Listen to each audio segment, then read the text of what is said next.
Hi, my name's Al and today I'm going to show you how to set up your rear mech to get your rear gears shifting properly. It's a common problem but one that can be easily solved. First of all, we need to make sure that our rear mech is mounted properly. If you've got a Shadow or Shadow Plus mech, you need to make sure that this little noggin here, sometimes it's a pin, is butted up properly against this tab on your rear mech hanger. You can check it by loosening the mech's mounting bolt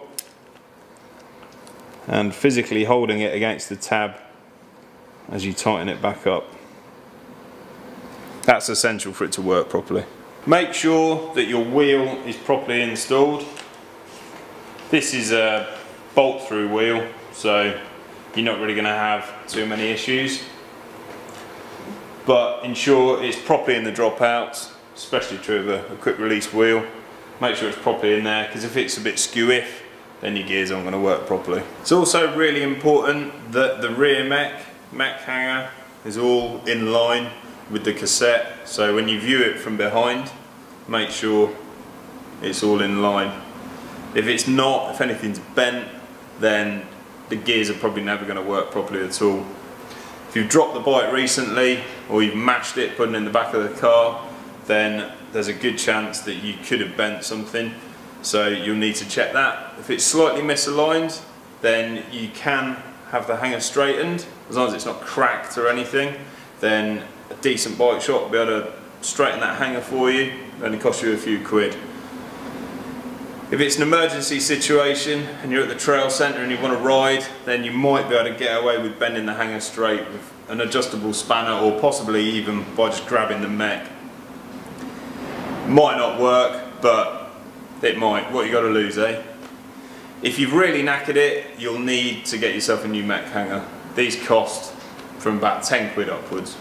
Other points to consider are lubrication. So make sure you lube your mech with some decent chain oil.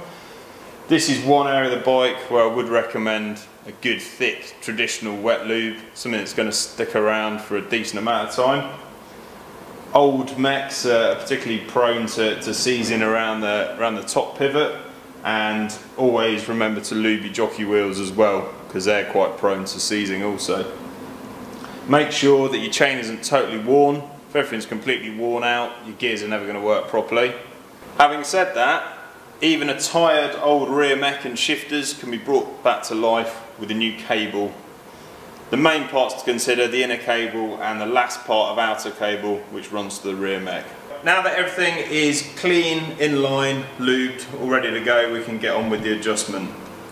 In order to work out how to adjust your mech, I think it's important to know how it works. There's three main adjustments that we can do. One is the cable tension, two are the limit screws, and three is the B tension. We'll move on to the B tension later, but we'll start with the limit screws right now. Now, to set the limit screws, first of all, we're going to undo the cable clamp here. So, cable's not involved, it's not doing anything. It's important to separate the limit screws and the adjustment of those from that of the cable tension. The limit screws control the range of the mech, so how far it can move across the cassette. It allows you to access all the gears without the chain ever overriding and landing on the frame or going into the back wheel. We'll start with a high adjustment. So this here is the high screw, and we need to screw it in so that the jockey wheel is in line with top gear, which is the smallest sprocket. We can check its function by seeing whether or not the chain will shift smoothly onto that sprocket. If it struggles or it's noisy, like it is now, we need to back it off.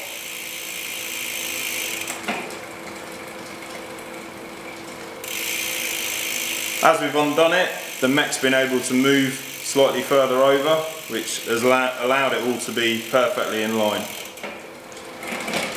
So now the mech shifts using just its spring down onto the high sprocket, the smallest one.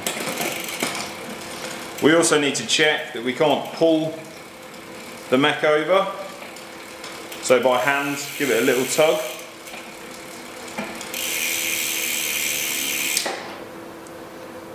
If that stop isn't wound in far enough, then the mech will be able to move all the way off the end of the cassette, and the chain will derail off the cassette and jam against the frame.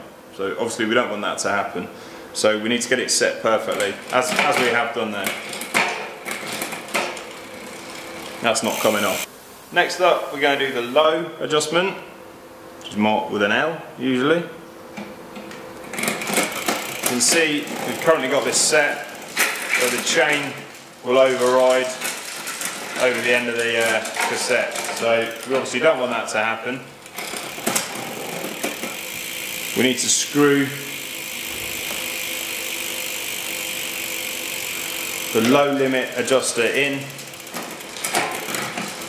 so we can shift up onto that sprocket without it overriding into the spokes. So now we can see the cable isn't doing anything at all, and the mech's got full range of the cassette without it overriding the block at any point. So that's our limit screws set. They never need to be touched again unless you manage to bend something. Any adjustments made to your gears in the future can all be done through cable tension, which we're going to sort out now. Before we set our cable tension, we need to make sure that the shifter is in top gear, which it is, and that the barrel adjuster is screwed in sufficiently.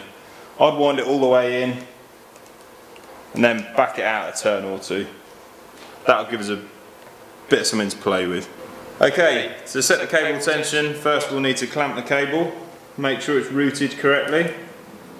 Pull it tight, as tight as you can with your hand.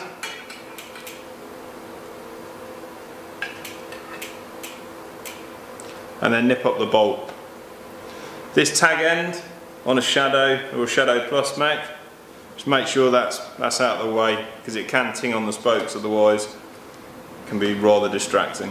With the cable clamped, we need to do some fine tuning. We shift up one gear, the chain should move one gear.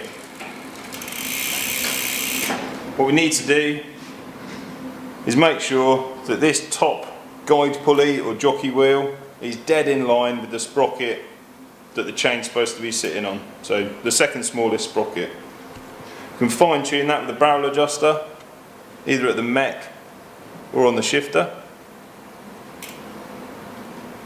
When it's lined up, you should find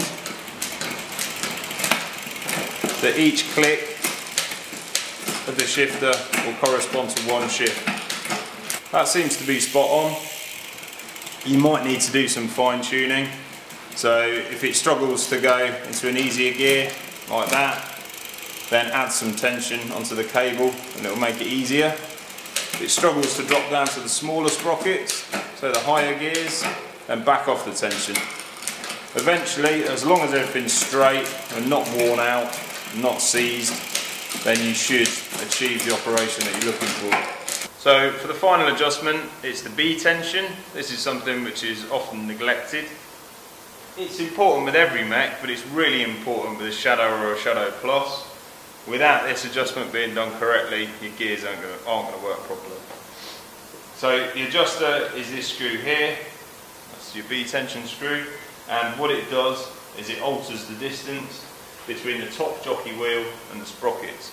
It allows it to follow the block closely and allows the shift to be as smooth as it can be. In order to make this adjustment, we want to be in the biggest sprocket at the back, so easiest gear, and we've done most of our adjustments in the middle ring here, well, all of our adjustments on the rear mech, but for this we need to drop into the smallest chain ring at the front, so the granny ring. On a standard rear mech, we would need to adjust the B tension so that the top jockey wheel runs as close as possible to this large sprocket without it actually touching. You'll hear when it touches because it will make a grinding noise. The closer it is, the better the shift. With a Shadow Plus or a Shadow Mech, then there needs to be a 5 to 6 mil gap between the teeth of the jockey wheel and the teeth of that largest sprocket. If you need to move the jockey wheel further away, you need to screw the screw inwards, so clockwise. If you pull the mech backwards, that will relieve some of the tension on the screw and you'll be able to turn it in. If you need to move it closer in, then back it off. As you see, that will move the mech closer.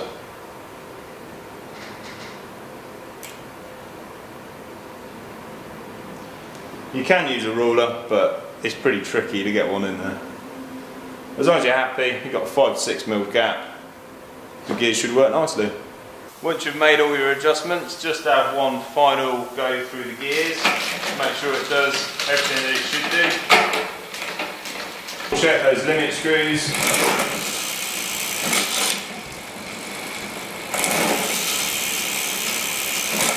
Make sure there's no way that that chain can come off and cause an expensive accident.